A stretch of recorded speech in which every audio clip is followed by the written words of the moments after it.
Anne-Sophie Morvan, bonjour. Vous êtes responsable à Paris de la Francasia Éducation, c'est-à-dire que vous mettez en relation les étudiants français et les universités asiatiques.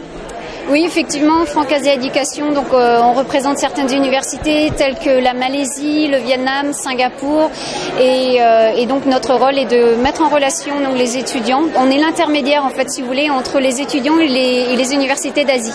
Donc concrètement, on les aide pour tout ce qui est administratif, montage de dossiers, appui de leur candidature, la traduction de leur bulletin, de leur diplôme, mais également tout ce qui est relatif au visa, logement, réception aéroport.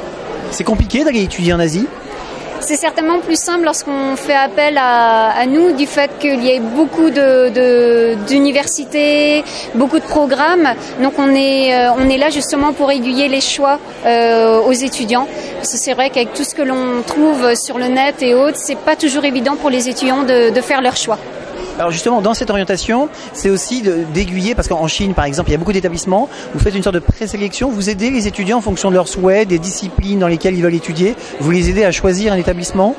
Tout à fait. Les étudiants, dans un premier temps, nous indiquent leur profil, leur choix, ce qu'ils souhaitent, et à partir de là, donc on leur fait une sélection dans diverses villes, suivant les facultés, ce qu'ils souhaitent, et à partir de là, à eux de faire leur choix final.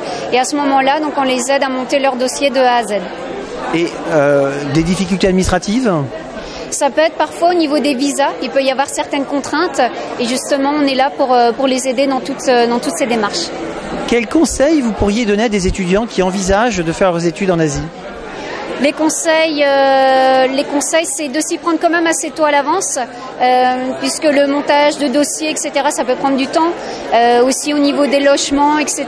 Donc c'est vrai qu'il faut s'y prendre à peu près dans les 6 mois avant le commencement du programme. Les études en Asie démarrent quand ? Alors il y a plusieurs rentrées suivant les universités. Il y en a qui m'ont proposé 2 rentrées par an,